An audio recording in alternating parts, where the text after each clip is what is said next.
Welcome to Rich Your Soul, Ashley Garcia. It's great to have you join us today. Thank you. I'm excited to be here. I'm excited too. We always like to start at the beginning. What was it like when you were growing up, and how much did your family and school teach you about money? So I grew up in rural Illinois. So you were either a farmer, a nurse, or a teacher, which are all amazing things. But there wasn't really any talk of entrepreneurship or, anything that will, expand our minds and lead us into other careers. Grew up in a town that I love, but very kind of small minded. I remember going to my college counselor and saying that I wanted to be a marine biologist. And she said it's too hard. So I didn't do it. Can you believe that? So I didn't end up doing that. So there was a small Illinois, just there was no outside of the box thinking. My family, my parents were divorced, so there wasn't really unity in money. We didn't talk about money at all.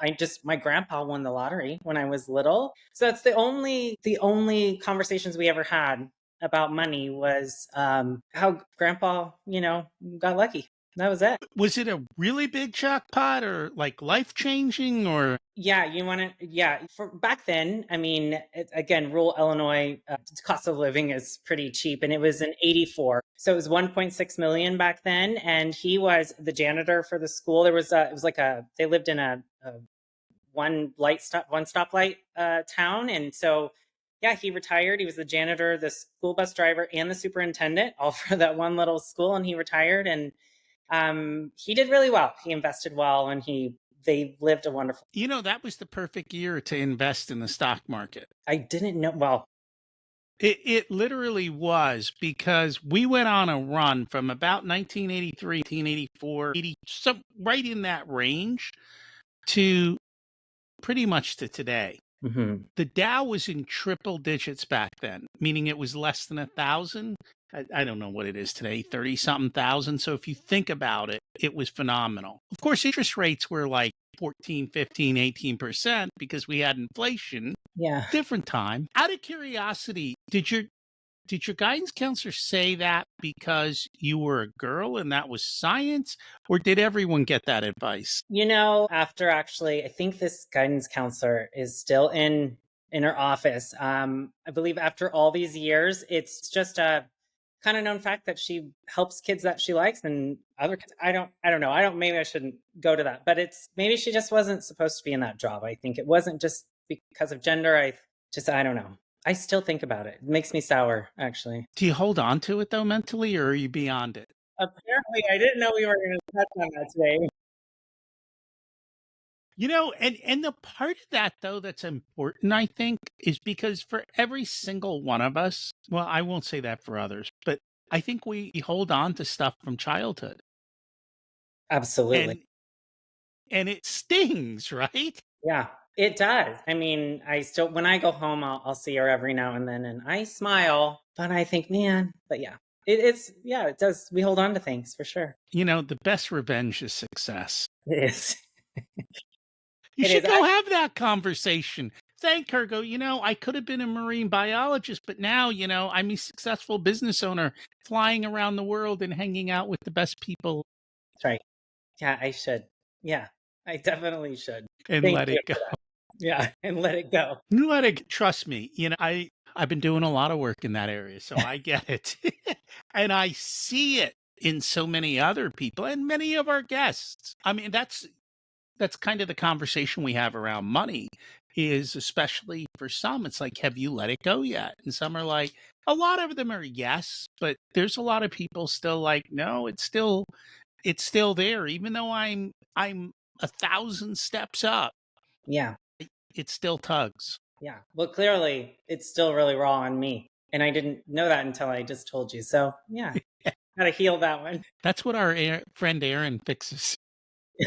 That's what she's been helping me with.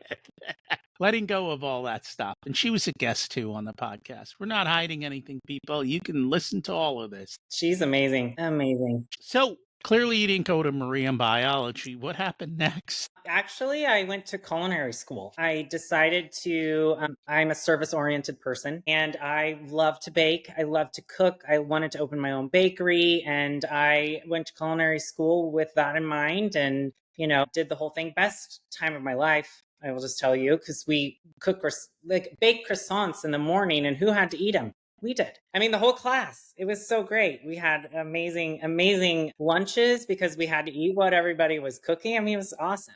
So I ended up going to culinary school, and then I met my husband, and I had a baby at the end of that. And so I was a stay-at-home mom for a while. It's really what meant the most to me. I was, had a great mom, but she worked 2 jobs, and it was the one thing that I wanted for my life, for my kids. Like, just, it was a non-negotiable for me. So that's what I did for a while, was a mom. Believe that. And then what happened? And then, as most, I'd say, entrepreneurial spirited people do, we get bored. I mean, it was great. I loved it, but I knew that there was more out there. So I loved training. I loved exercise. I mean, it was always healthy for me. And I got into training, personal training. I loved the body and how it moved. And I was fortunate enough. I actually lived in Cabo San Lucas for 12 years in Mexico. And I was fortunate enough to be with some really amazing clients who flew me around the world. Well, the United States, so maybe not the world, but the United States. And I would just train them in their spots as they went. And so I really fell in love with, the body and the way it moves is awesome, but I fell in love with the results that they had, the way that they felt, how much this had an impact in their life, and that I was a modality for them to do that. I was sort of that, pathway to make them feel, at their very best. They were obviously very successful. They had a lot going on, and I was able to also, make it easier for them, be of service. So it was another way of being of service. And then after, training for a while, I realized I wanted to challenge myself as a person, because you can only be challenged so far in some way before you're like, okay, I need to step up some other place. So I started with fitness competitions myself. It took me, I think, 7 years, but I won my pro status. So I'm a professional competitor, done several professional shows, just an amazing experience. It's nothing more raw and real than being judged in a bikini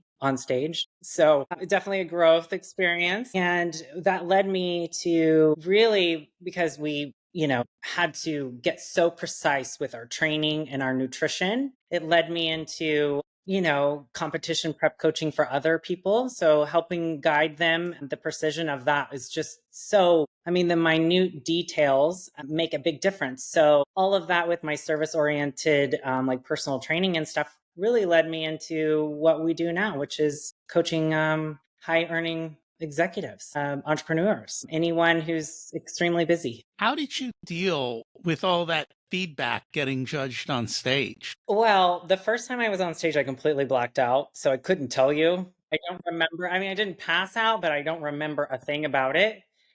But, I'm a person who I like feedback. I do like feedback in the sense of if I have a goal and I want to get better at it, I want to know what you saw in that.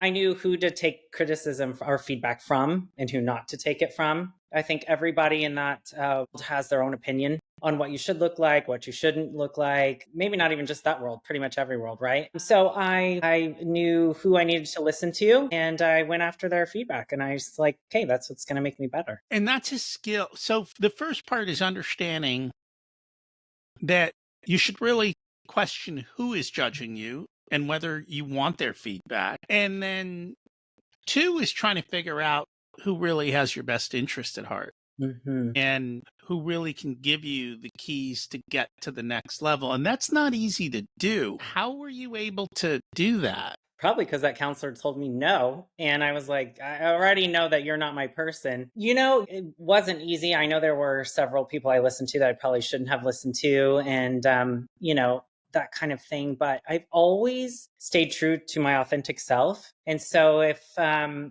don't know, I feel I just have great discernment around maybe someone else's agenda when they're saying things to me. If it doesn't resonate with me, if it doesn't, it's a feel. I have a feel. I guess that's the best way to say it. It's just a level of emotional intelligence. And some people have it, and then there's me.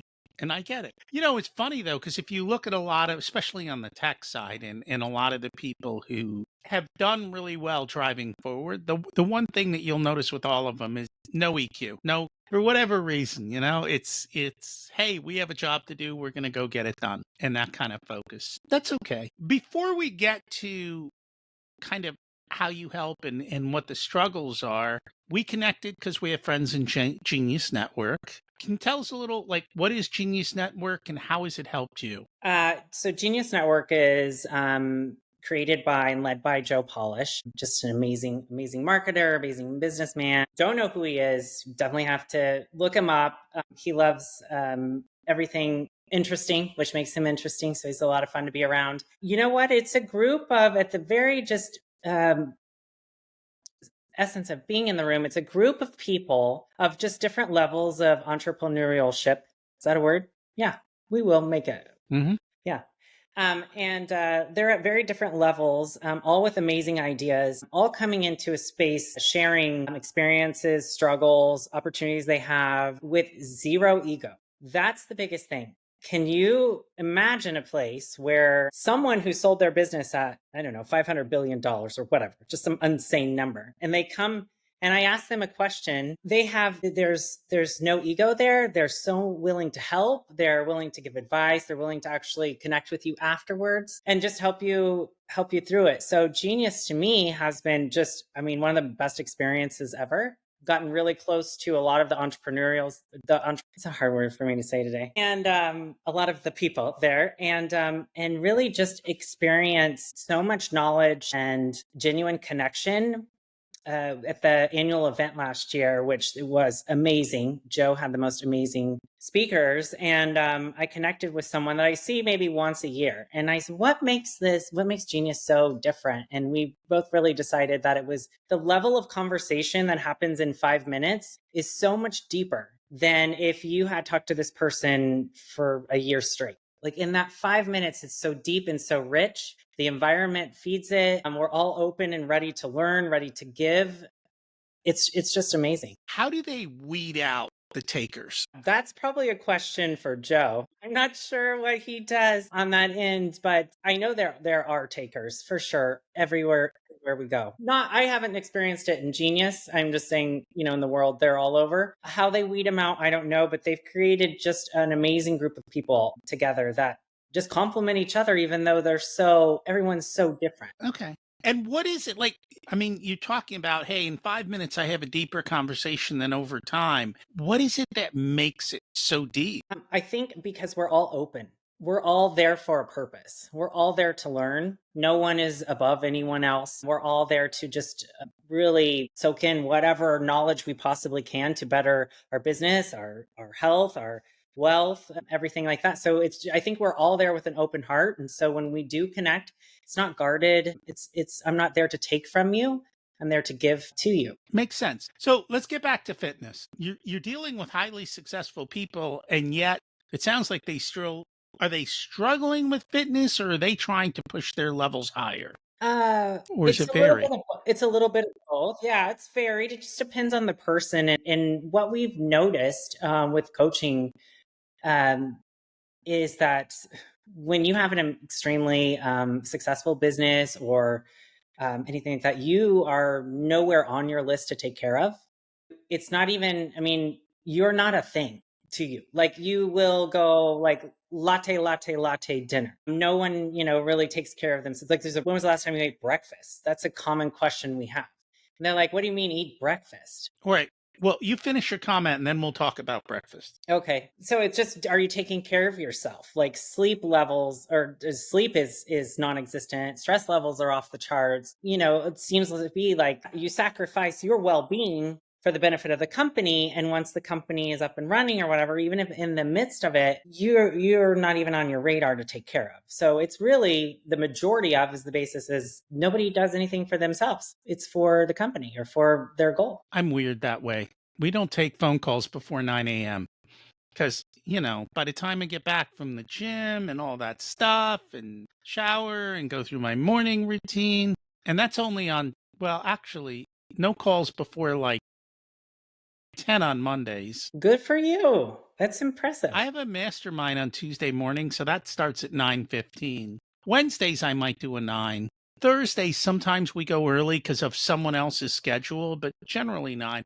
Fridays, I try not to have any calls, but you never know. Sounds like you have a good work balance, work-life balance. Yeah. Yeah, Well, I built the business to serve me, not me to be a slave to it. there you go. Breakfast. Yeah. I I don't eat breakfast. And it's not because I don't have time, it's because I do intermittent fasting. Mhm. And so breakfast is the easiest meal to kind of get rid of. And that's when I started losing all my weight, was not eating breakfast. And I think the second half of the problem is most breakfast foods suck in the sense that they are nothing but sugar, right? And that is not a great way to start your day. No, well, I agree with that, but I don't know what kind of breakfasts you're eating because breakfast is my favorite meal of the day. Once a week, I have breakfast. I have eggs and bacon and hash browns and toast with lots of butter, but that's once a week. But I usually skip lunch on that day because I've had a big breakfast. So you're more intuitive in your eating. I tend to follow macros, so I'm very big about, hey, these are my protein goals, these are my fat goals, and I keep my carbs low. But what I found is after years of low carb, I now need to get more carbs and Mhm. I need to cycle more carbs based on what the day looks like. So if I'm lifting heavy weights, I'm going to throw a bunch more carbs on. If I'm, and not before, but after. Okay. On days where I'm not doing as much, I try to get my carbs relatively low. I've actually started having protein shakes in the morning just because I'm working out in the morning and I've been doing them fasting and I'm trying to tweak stuff. And so I'm like, you know what? Let's try that. Tim Ferriss always used to talk about 30 grams of protein first thing in the morning. And again, here's the thing. There's no one right answer, right? The answer is what works for you. Yeah. Oh, And yeah, you're so right. yeah, I love that you said macros, though we could talk about that all day, but you're 100% right. It's what works for the person. So not everyone's the same. Some people just hear the word macros and they run the other way. So well, too bad for them. I mean, yeah. I also I track macros and I have for years. And I really, and I mean, to me, it really helped me through like binge eating and different things. So I'm a fan for sure. Well, and I think part of it is, and I've come to learn, is not all calories are created equal. Everyone's body is going to react differently. And some people have the luck of a fast metabolism, some people don't. So you have to figure out what works for you and how that comes together. It's funny. And the reason I put carbs back is because I anecdotally noticed on certain days, if I had a slice of pizza, I lost weight. And I'm like, wait, that makes no sense to me. And then I noticed, oh, on certain days when I eat a steak, I lose weight. I'm like, huh. And so I've been trying to figure out how they go together. And also, I've worn continuous glucose monitors at times to see, hey, what is my body doing? How's it reacting? And now that I'm getting older, I notice it's not as, compliant as it used to be. But one thing I have figured out is if I'm away a bit, it takes me 2 weeks to recover. And I never imagined it would take that long. As in you're flying like away on vacation or away from macros or Away on vacation or away at a conference for 6, 7, 8. Because at that point, I don't get to pick my food. Or I'm trying to pick my food, but what is commercially made is not the same as what I'm cooking at home. Not it, even close. it's And tough on so it messes up my system. And even though I think I'm eating well, I mean, I could have a steak out and God knows what they've done to it. So that's what I find. I don't know. I mean, you're the expert here. Yeah, the no, you could take my job. That was great. Yeah, that's what we found too. I mean, after being in, competition really helped me understand how macros worked individually. Obviously with my own body and then helping girls, mostly girls, get to the stage and how it really like the smallest tweak worked really well. So, just the different distribution of carbs and fats will work better for your body sometimes and it can go on a streak of man, these just high fat, low carb meals feel amazing. I'm dropping weight. And then all of a sudden you have some pizza and your weight goes down and you're like, wait a minute, what's going on? And so your body just like constantly changes too. So yeah, I mean, that's what it is. It's not a one size fits all for anybody at all. And sometimes, say you're following macros for a while and you notice a stall or plateau or just not feeling great or whatever your goal may be. It's just, if you keep calories the same, but you redistribute your macros, things will really change just because your body maybe is not handling fats as well. For instance, my body hasn't historically handled fats well at all. So I try to keep them a little bit lower than I would love. I love anything with nuts. I'm a like almond person, almond everything up. But I can't eat more than a certain amount, or the next day and the day after, and I'll gain weight, even though it's quote unquote a healthy food. But I can eat carbs all day and be fine. You're lucky. So How do you figure this out? Like, how do you figure out what works for you? And then what do you do when it kind of stopped working? well, we're our best science experiment.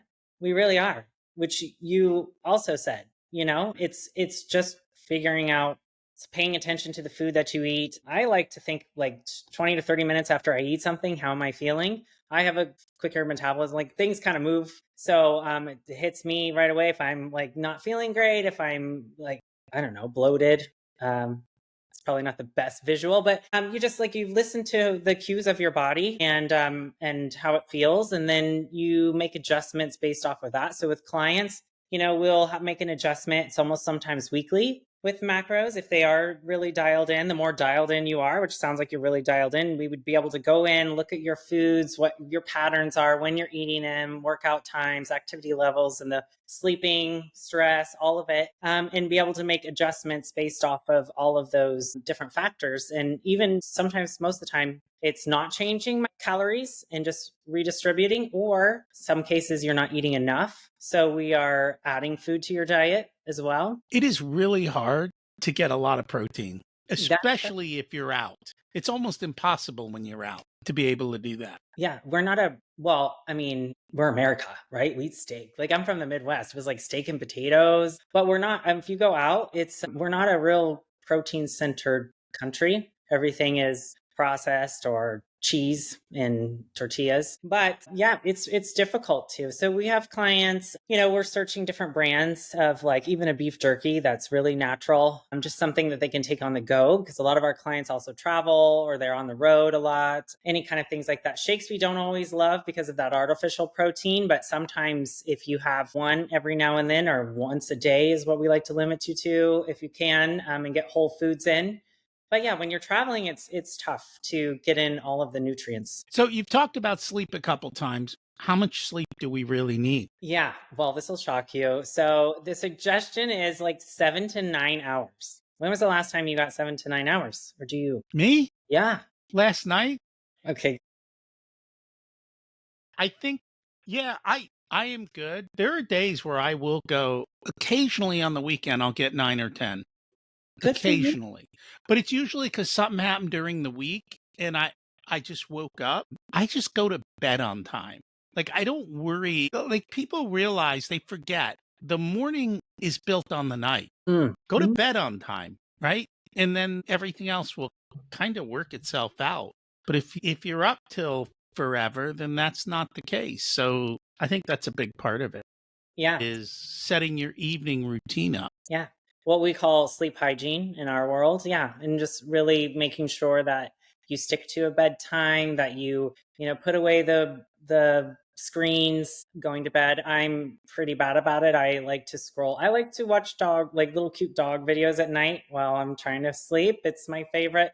Don't knock me. It's the one thing. But just drinking tea and or stopping caffeine after like 2, and then drinking tea instead if you need something in the night, and just really focusing on quality sleep. As entrepreneurs, we have a lot who don't sleep, they don't like to sleep, or there's too much going on, or their quality of sleep is different because they're either stressed or they just got too much to do. Why? Who has time to sleep? You say? I do, but Yeah, that's my choice. I know you're like the epitome of health and wellness. I'm not. I'm not. I try, but I'm not. I do all the right things and it still doesn't work half the time. That's what drives me crazy, you know? Maybe, yeah. Well, maybe there's more to it. There could be more to it. You don't know. It's, and sometimes the body is doing what the body wants, Yeah, regardless of what you think. yeah, And so there's a whole bunch of that.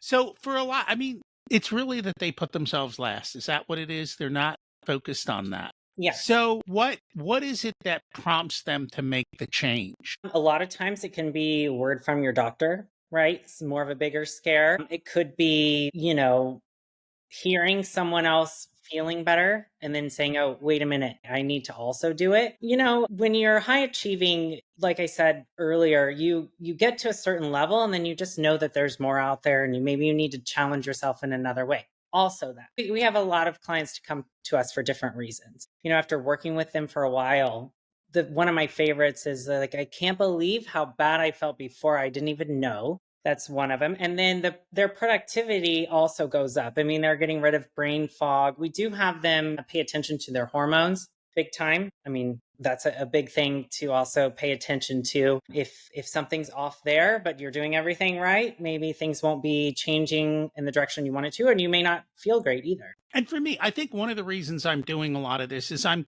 getting older. And I realize when you look around, there's some old people who are very vibrant. Mm-hmm. And then there's old people who are barely moving.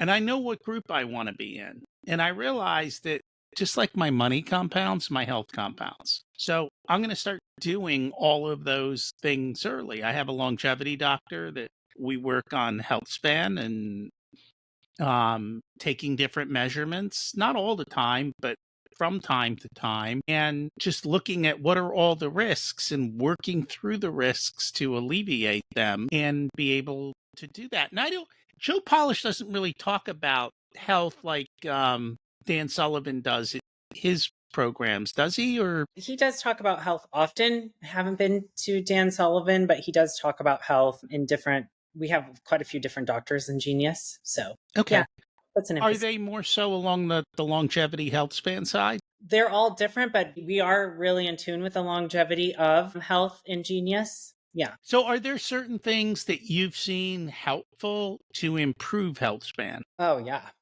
One of definitely. I mean, now the tests that they do, testing all the way down to your cellular level to see your cellular health, right? And addressing those issues. And it's more than just, I think maybe even 10 years ago, the small little panel you could get from your primary care physician, and really go in depth with that and then be able to curate either vitamins for that, see where you are just deficient, and just all the way down to the cellular level. And then, with peptides and all of this, I mean, it's just, I'm a big fan of peptides and how they're used. And when my clients use them, they feel so great. I've used them myself.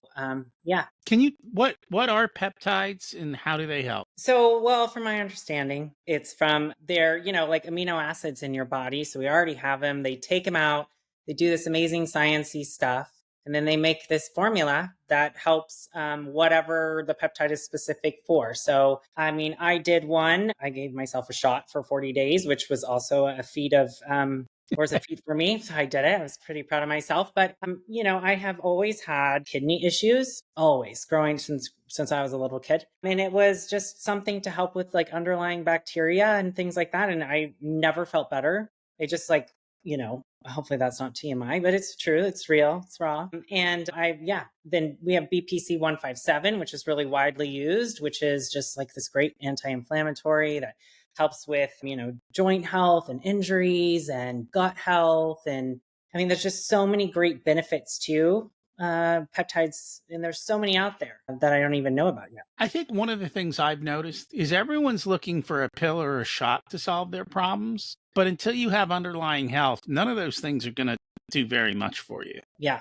absolutely. Absolutely. So, you hit it on the head that everybody just wants a quick fix. They want to lose weight quickly or, the whole marketing fads and everything like that. But if you don't have the underlying health, taking peptides isn't really going to help you out too much. It's, not going to do what you want it to do if your cells are, sick in a sense. So we've talked about the nutrition side, but you were more of a bodybuilder. So what do we do on the exercise side that's reasonable? Sure. Oh, well, let's arm wrestle. I think we should arm wrestle. Lifting weights, maybe it has a bad rap from the Arnold days or I don't know what, but lifting weights is so good. I saw your face. I get that a lot. Lifting weights is, when I say that to people, they're like, what do you mean? Why do I have to lift weights? But it's so good. I mean, the resistance training, we need to maintain our muscle. Muscle is our key to longevity on top of this. So imagine like you're a 74-year-old woman or a 74-year-old man and you have no muscle mass and you break your hip. The chances of you leaving the hospital are little to none.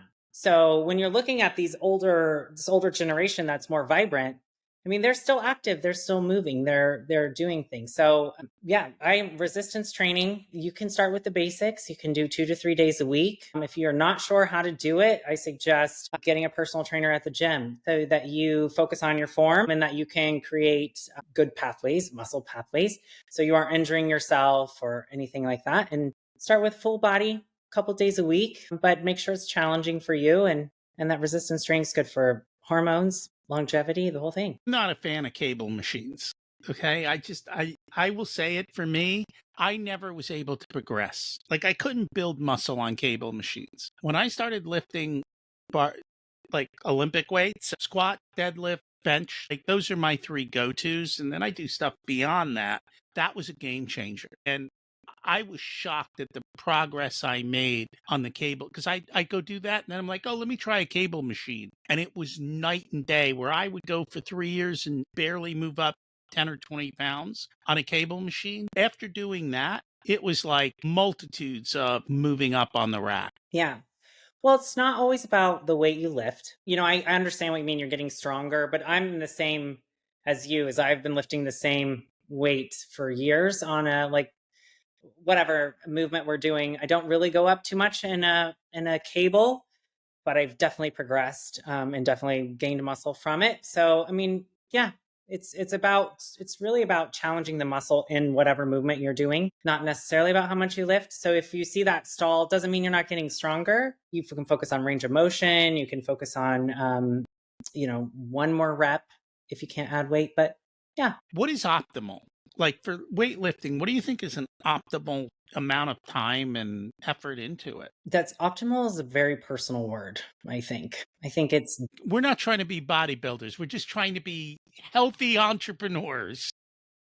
Yeah, I mean, if you can get in 20 minutes, great. 30 minutes is probably optimal. It depends on your goal. If your goal is to gain muscle and, we do have some clients who want a lot of time in the gym, right? That's their goal. Great. But if you are here just for longevity purposes and to get some muscle tone and strengthen your body, 30 minutes is perfect. Yeah. So I'll go back to Tim Ferriss because he was the one that kind of was the key to my shift way back when. This is going back, in excess of 10 years. So he's probably changed everything from that.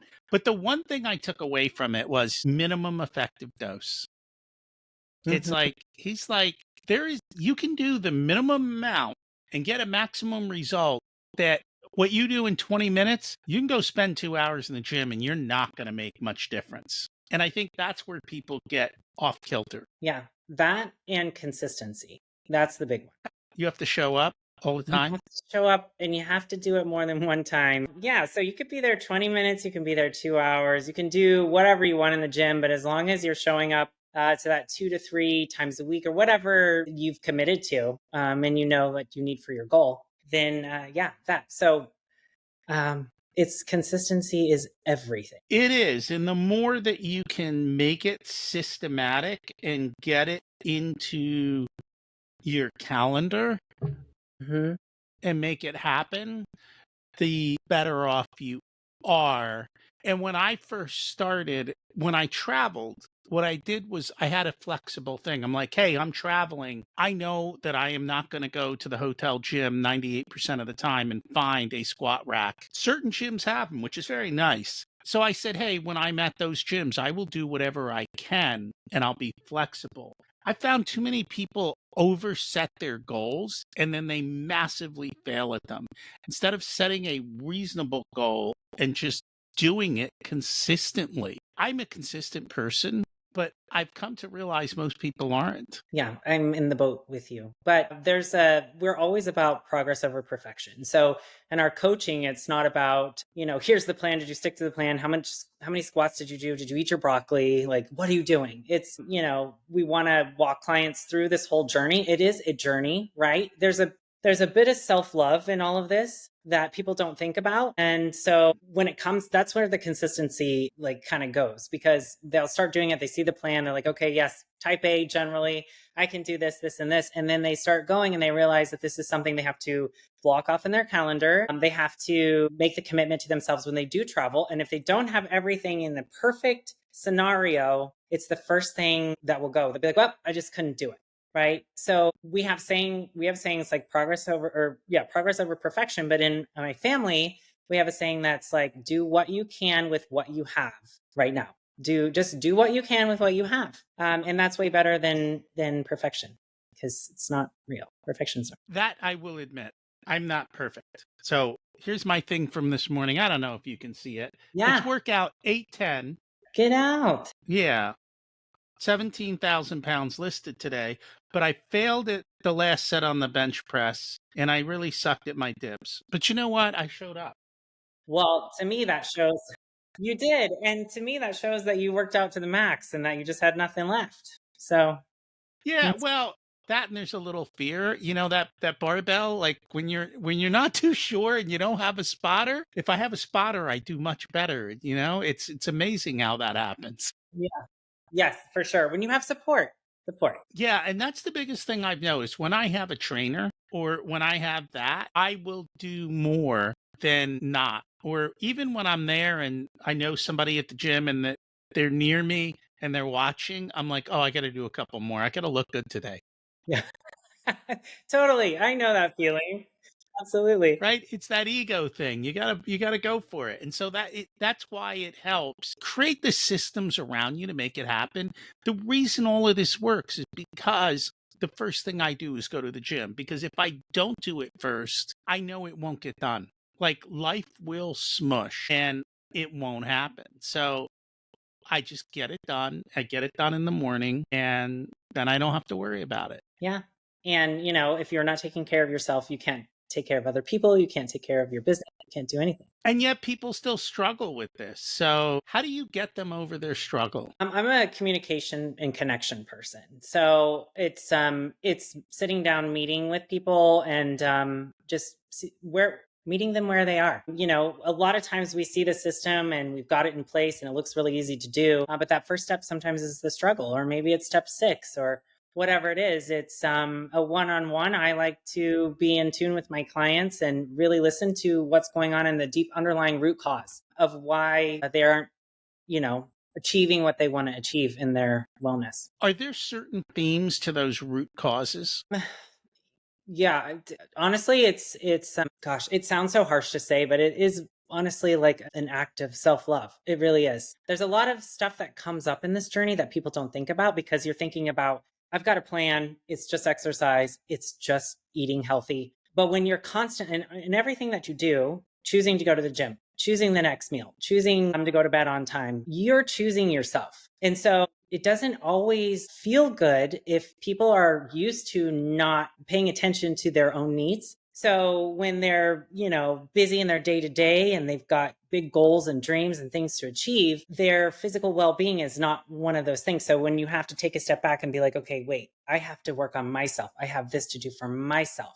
It doesn't include everyone else. There's a lot that can come up for a client in that whole space, the whole journey. So yeah, we meet with them and discuss it and move it. So you're part therapist.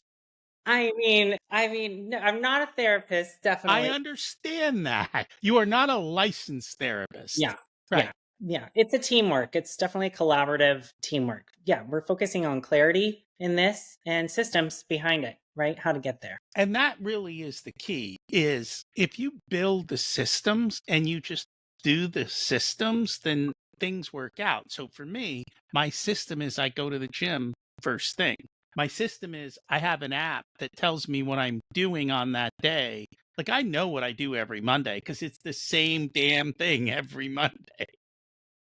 Yeah. And I'm okay with that. And I don't have to think. I don't go in there and walk around. What am I doing today? Nor do I sit there and stare at my phone while I'm in there. It gets a little annoying when people think that the equipment is furniture, because I got to get through.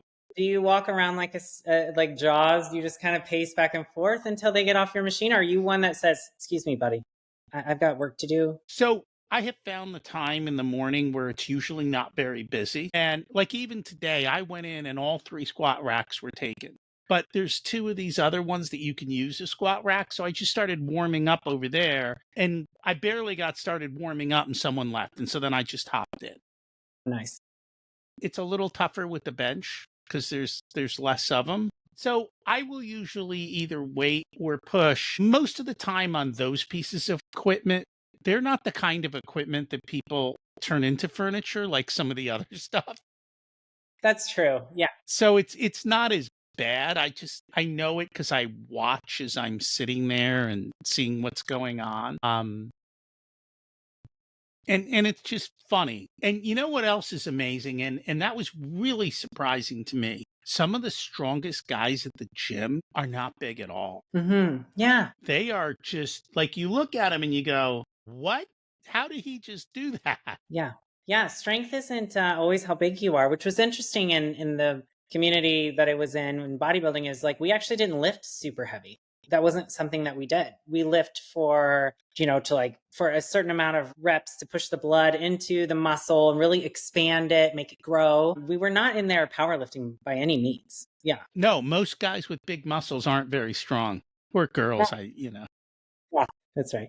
We're That's not, the other thing, though. I think a lot of women are afraid that if they go to the gym, they'll end up with big muscles. Do you know how hard that is? yeah. Do you know how hard that is? Rocky? Oh my gosh. I do. I haven't gotten big muscles yet. So many years with so many, and that's one thing that I get a lot of the time too, because I am passionate about women and their health and, getting them into the gym and how resistance training will change their body, help their hormones, obviously longevity and all the great benefits there. They'll say, well, I don't want to lift. And I'm like, do you know how hard it is to lift and gain muscle, like big muscle, quote unquote, big, right? Depending on who you're talking to. It's extremely hard. We don't have the testosterone that you guys have by any means. And it's extremely hard. So that's been a battle for sure. Is there any wearable tech that you find super helpful? And along the same lines, is there any wearable tech that you're like, yeah, that's just a gimmick? We deal a lot with an Oura Ring and a Whoop, and I like them both. I do like both of them. Apple Watch will work really well. I don't know about wearable, but any kind of like bioelectrical impedance in the scale in things when people get on a scale and it tells you your body fat daily, that one I would love to throw out. It just imagine you get on the scale daily and so many things can change how that reads your body, whether you were dehydrated the day before, did you go to the bathroom, how late did you eat, how much salt did you have? And then they get on the scale and they're like, I'm up 3% body fat from yesterday. Whereas you and I know that it's probably not the case. It just messes with the client's mind so much. So I would love to throw that stuff out. I do anything that gets a client obsessed. I would like to throw it out. I have one of those scales and I do get on it every morning. I don't care about the body fat percentage. And I know because it even shows me my percentage of not hydration. It tells me, I don't know, some water number. And it tells me how much my bones weigh. And my bones change weight every day. It's amazing how my bones change weight. I would have thought somebody would have just programmed the damn thing not to change, right?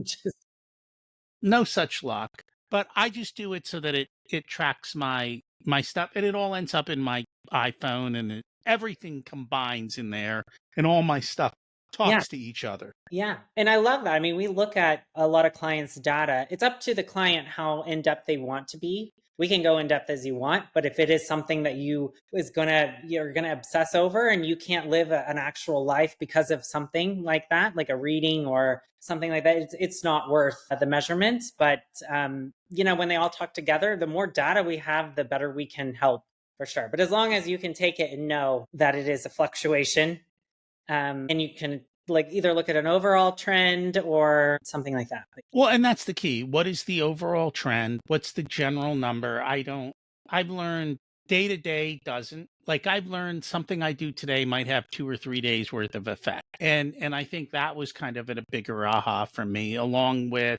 how long my body takes to reset these days, just age and everything else and how it all comes together. The one thing we didn't talk about, and we just did an episode on alcohol, it seems the pendulum is really swinging back the other way now on no alcohol, that any alcohol, even a glass of wine, might not be good for you. Because I measure everything, I can tell you that alcohol and blood pressure go hand in hand. Yeah, I'm not a fan. I mean, I understand the role alcohol plays in our society. So I am not the kind of coach to say, no, you can never. I am the kind of coach that says, how do you feel when you drink it or after you drink it? Or how did you feel, going out? Like our clients go to a lot of dinners. It's a thing. I think it's way more accepted now for people to say, no, I'm not drinking than it was, right? I mean, health is obviously of a forefront. And then we have other reasons why we're not drinking too. But yeah, I'm not a fan in alcohol in your body. Yeah, at all. Doesn't mean I don't like a good whiskey. I won't drink it, but I do like it. Well, you can always have a sip, right? Take a sniff and Yeah, move along. yeah, pass it on. What's your secret to living an abundant life? This is a Mary Morrissey quote or something she always says, which is, what would I love? What would I love in this situation? What would I love my finances? What would I love my business to be? What would I love? Do you find most people know the answer to that question? Nobody knows the answer to that question. Unless you're in tune with it, you've asked yourself before, maybe you have a vision. I mean, if I'll be like, what would you love? I ask my clients that all the time. And there's not really, they're like, what do you mean? So, yeah. Yeah, you're not going to get what you love if you don't define it.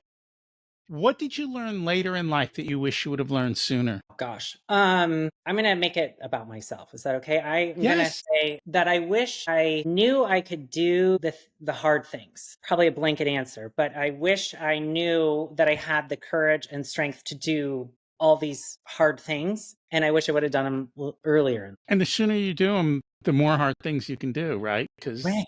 that's just the way it is. Yeah. And if I would have been a marine biologist had I done that. So I don't know. Really? Do you still want to be a marine biologist? No, I don't. If you were to give an 18-year-old one specific piece of wisdom, what would it be? I have an 18-year-old. So I'll tell you, it would be, and no matter what, just stay true to herself. Also sounds like a postcard or like something on the back of your wall, but it is true. It served me well. I always stay true to my authentic self. And yeah, it served me so well. So I wish that for her too. And that's what it all comes down to. If people would like to learn more about you and your coaching, how do they do that? Yeah, you can find me, email me. I'd love to meet you, have a consultation, just discuss you. I'd love to. It's Ashley at verawellnessco.com. And you can email me anytime. And we'll put that in the show notes. Thank you so much for joining us today. Thank you, Rocky. It was a pleasure. Hey, thanks for checking out the full unedited video of the Richer Soul podcast.